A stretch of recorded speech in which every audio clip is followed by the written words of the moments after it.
Welcome top news today.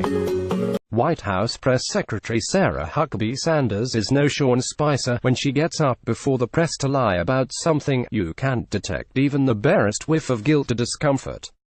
In fact, if there's a prevailing sentiment she sends out to the assembled journalists in the briefing room and all watching at home, it's contempt. Contempt for anyone who has the temerity to question either the rancid pile of lies SHES dumping in front of you or President Trump's manifest greatness.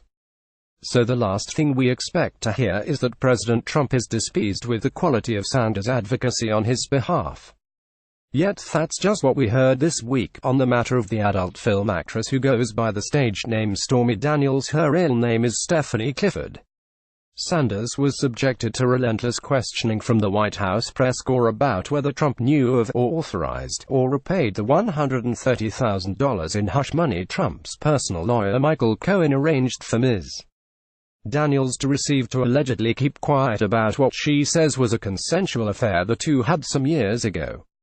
The president was apparently displeased with Sanders' answers, since she seemed to acknowledge that Trump was a party to the non-disclosure agreement.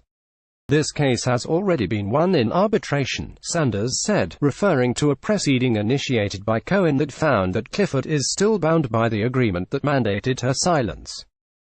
Clifford is now suing Trump, claiming he never signed the agreement and so SHES free to say what she likes. It's almost, not quite, but almost, enough to make you feel a moment of sympathy for Sanders.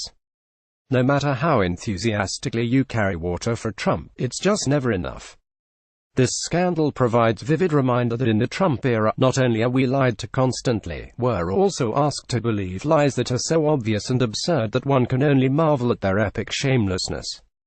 Granted, if you had an affair with a porn star and paid her $130,000 in hush money, you might be spinning out a few implausible excuses to explain the whole thing away, too.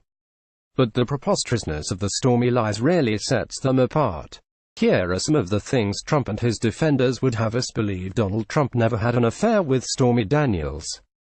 This one isn't outside the realm of the imagination. Just because Trump is a serial adulterer who objectifies women doesn't necessarily mean that he slept with any particular porn star. But does anyone actually believe it?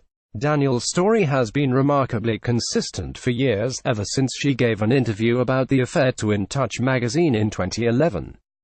Her tale, furthermore, is rather banal, much more drab than debauched. She says they had some forgettable sex, he shared with her his fear and hatred toward sharks, he promised her a spot on The Apprentice but never delivered. Trump's lawyer Michael Cohen paid Daniels $130,000 out of his own pocket. In October 2016, Cohen established an LLC in Delaware to make this payment, and in his statement about it, he said, "I used my own personal funds to facilitate a payment of $130,000 to Ms. Stephanie Clifford. This was obviously meant to convince people it was Cohen's money, but that word facilitate stands out as rather lawyerly. He could have just meant he paid the filing fee for the LLC out of his own pocket. Do you know any lawyers who would pay $130,000 of their own money on a client's behalf, just to be nice? Me neither. Daniels was paid $130,000 even though her story is false. This is one of the weirdest assertions of all.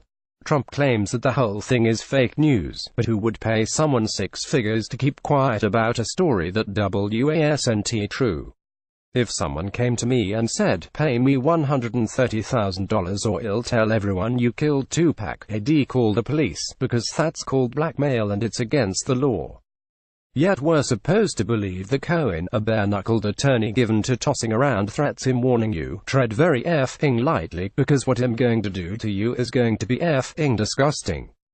You understand me? He once told a journalist who asked an uncomfortable question about Trump, learned of this blackmail and said, "Okay, sounds fair. I'll pay." Cohen never told Trump about the hush money. This question, "Did Trump know?" is one reporters kept asking Sanders to answer, and she finally said, there was no knowledge of any payments from the president. We're supposed to believe that Trump was being blackmailed with a false story by porn star, and Cohen never told the boss about it.